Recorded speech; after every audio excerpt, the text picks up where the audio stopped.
Hello students, आज solution chapter के second video lecture में, जैसे मैंने अपने पहले वीडियो लेक्चर में डिस्कस किया था कि कंसंट्रेशन के बारे में हम लोग यहां पे पढ़ेंगे। कंसंट्रेशंस क्या है और कंसंट्रेशंस को डिफाइन किस किस बेस पे करते हैं। कंसंट्रेशन में, कंसंट्रेशन के लिए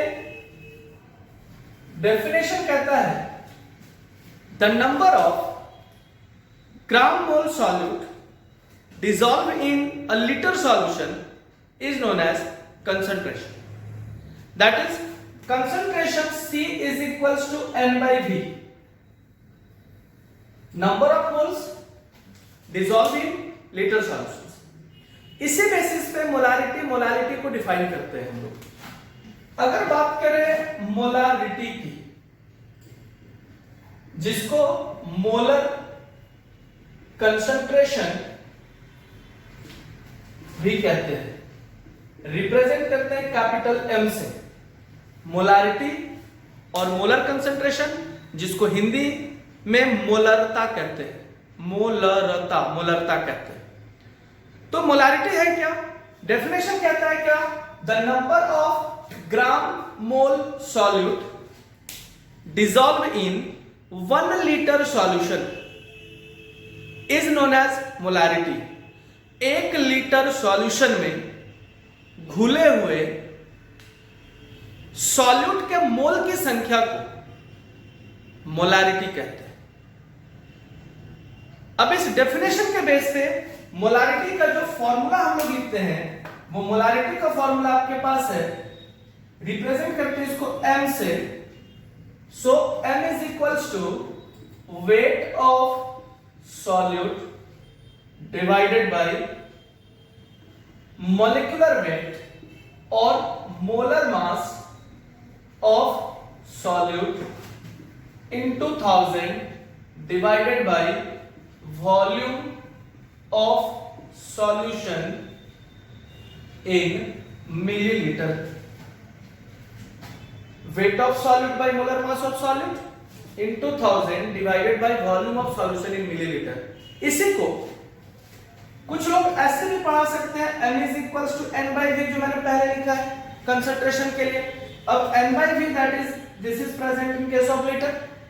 अब n को जब आप तोड़ोगे तो n को अगर हम लोग तोड़ रहे हैं तो weight by mass w by m into 1 by v litre के केस में, या इसी को weight by mass into 1000 by volume millilitre के केस में। तो ये जो फॉर्मूला मैंने लिखा, ये फॉर्मूला और ये फॉर्मूला दोनों सेम है, ये फॉर्मूला और ये फॉर्मूला सेम है।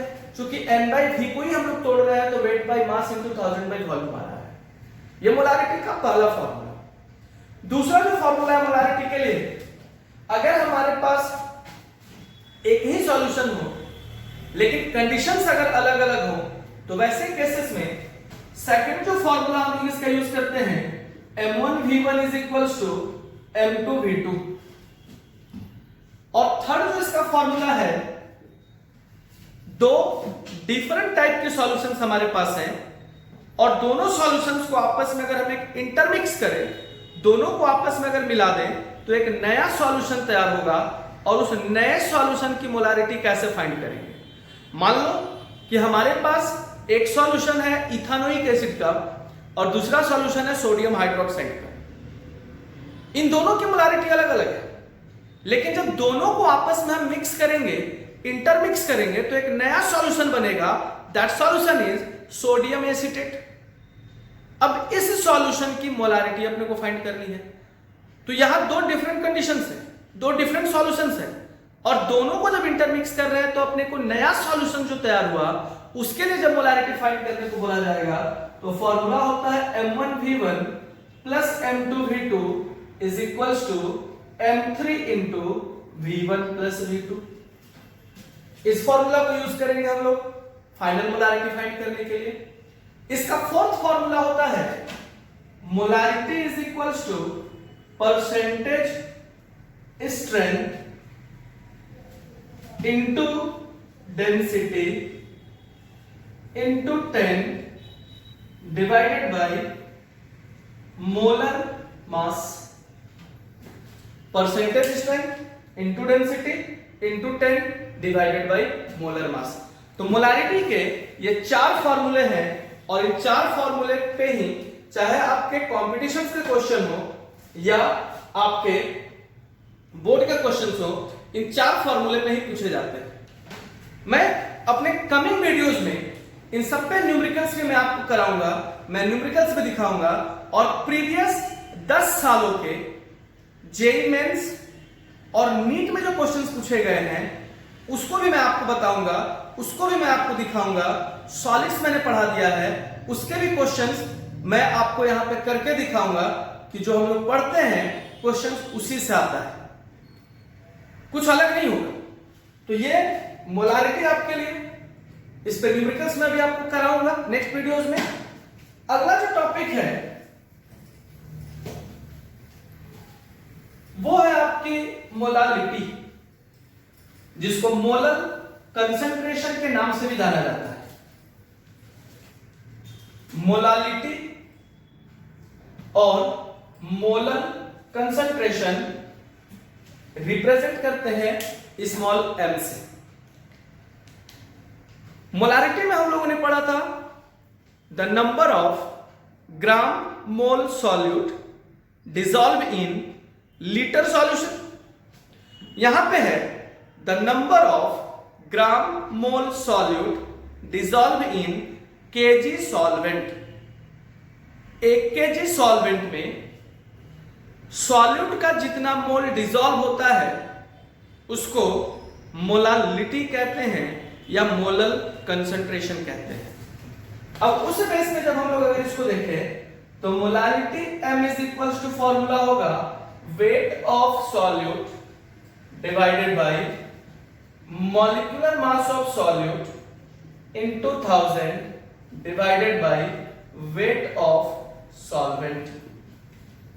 Wait of solute by molar mass of solute into 1000 divided by weight of solvent, ये मोलालिटी का। अब इस पे वैरायटीज ऑफ क्वेश्चंस बनते हैं, वो सारे क्वेश्चंस हम लोग डिस्कस करेंगे।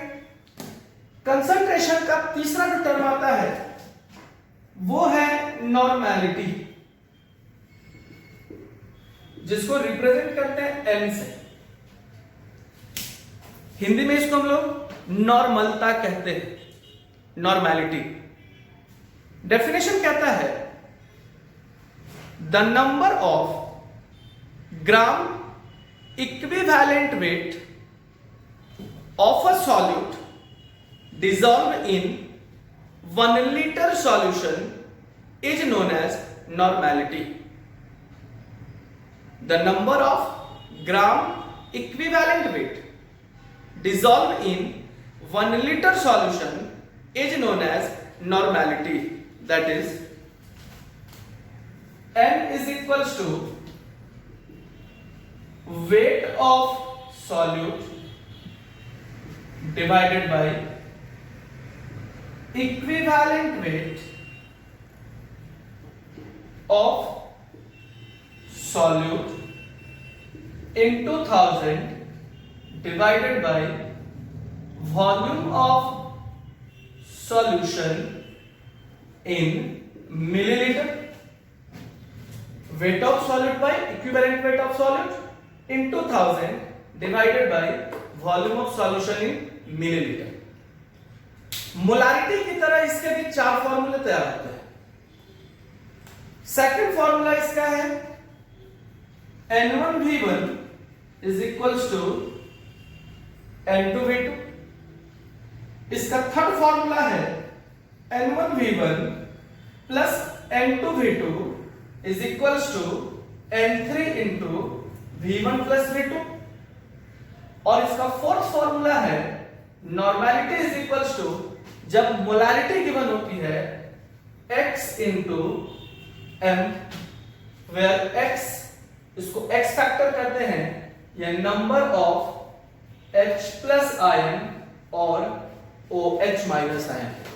एक एसिड में कितना H प्लस आयन प्रेजेंट है, बेस में कितना OH माइनस प्रेजेंट है, इसी को x से डिनोट करते हैं। अब यहां जब नॉर्मेलिटी हम लोग देख रहे हैं तो डेफिनेशंस के केस में ग्राम इक्विवेलेंट वेट है, फॉर्मूला में भी इक्विवेलेंट वेट है। मोलारिटी और मोलालिटी में हम लोगों ने मॉलिक्यूलर वेट पढ़ा, मॉलिक्यूलर मास यूज हुआ, लेकिन नॉर्मेलिटी के केस में इक्विवेलेंट मास यूज हो रहा है। अब ये इक्विवेलेंट मास फाइंड कैसे करें हम लोग?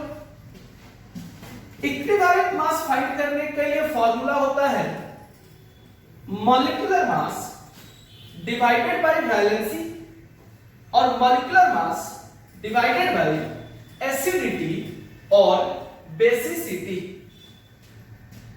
एसिडिटी और बेसिसिटी। अब इस नंबर ऑफ वैलेंसीज के बारे में जानने के लिए अपने को यह जानना होगा एसिड्स कितने टाइप के होते हैं और बेस कितने टाइप के होते हैं। अब ये अलग चीज है कि दिमाग में भी ये चीज चल रहा होगा कि भाई एसिड तो दो टाइप के होते हैं कि स्ट्रॉन्ग एसिड एक वीक एसिड, बेस भी दो टाइप का होता है, स्ट्रॉन्ग बेस और वीक बेस। सही है, लेकिन जब वैलेंसी की बात करते हैं तो वैसे केस में जब हम लोग एसिड्स के बारे में अगर देखते हैं तो एसिड्स हमारे पास पहला एसिड होता है मोनोबेसिक एसिड, जिसमें H+ आयन की संख्या 1 होती है। दूसरा है डाइबेसिक एसिड, जहां H+ की संख्या 2 होगी। और थर्ड है ट्राइबेसिक एसिड, जहां H+ की संख्या 3 होगी। Monobasic, dibasic and tribasic acid. अब monobasic acid HCl hydrochloric acid, जब ये टूटेगा तो H+ और Cl- में यहां पे बना है। This is the example of monobasic acid. Nitric acid HNO3, H+ NO3-, monobasic acid. H2SO4 sulphuric acid, 2H+ SO4 2-, dibasic acid. H3PO4 phosphoric acid, 3H+ PO4 3-। Monobasic acid, dibasic acid, tribasic acids के example हो गए। उसी तरीके से base हमारे पास 3, mono acidic base, di acidic base and tri acidic base. तो यहां 3OH- होगा, डाई में 2OH- होगा और मोनो में 1OH- होगा। सोडियम हाइड्रोक्साइड NaOH, जब ये टूटेगा तो Na+ and OH-, monobasic sorry mono acidic base. CaOH का whole twice, Ca2+ plus 2OH-, this will be the die. AlOH का होल 3, Al3+ plus 3OH-, ये आपके पास ट्राई एसिडिक बेस। और इसी को वैलेंसी बोले। एसिड के केस में H+ आयन संख्या जो रिलीज हो रही है बेसिसिटी कहलाई। बेस के केस में जो OH- रिलीज हो रहा है एसिडिटी कहलाई। अब इन्हीं का इक्विवेलेंट वेट अपने को फाइंड करना है। तो जब इक्विवेलेंट वेट अगर हम लोग फाइंड कर रहे हैं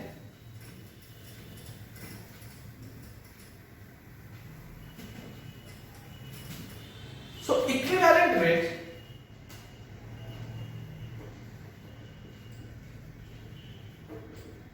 is equals to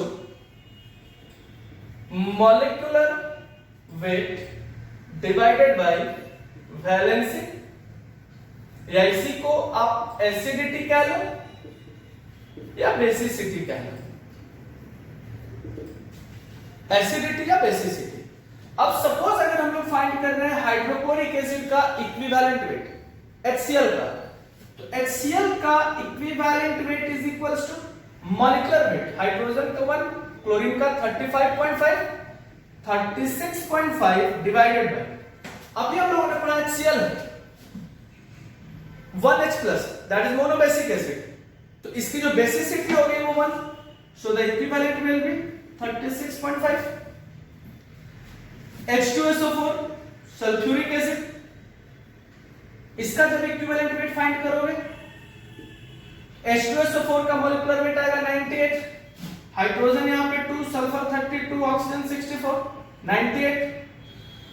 so 98 divided by 2H plus है, अभी आप लोगों ने देखा, तो यहां 2 से डिवाइड करेंगे, इक्विवेलेंट वेट कितना हो गया भाई 49, ये इक्विवेलेंट वेट।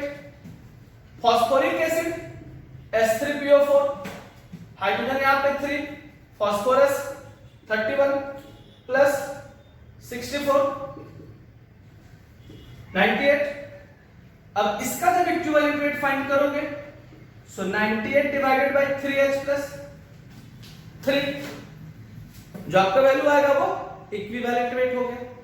तो इसी तरीके से हम लोग एसिड के लिए भी फाइंड करते हैं, बेस के लिए भी फाइंड करते हैं। जब इक्विवेलेंट वेट हम लोग निकाल लेंगे, उसके बाद फिर न्यूमेरिकल्स को सॉल्व करना आसान हो जाएगा। और ये सारे chapter solution, electrochemistry, chemical kinetics, solid states, numerical based chapter ही है। तो इस इक्विवेलेंट वेट को जब हम लोग निकालना सीख लेते हैं, तब इसके न्यूमेरिकल्स की बारी आएगी। अब कंसंट्रेशन का जो आखिरी जो टर्म हम लोग यहां पे देखते हैं, this will be mole fraction.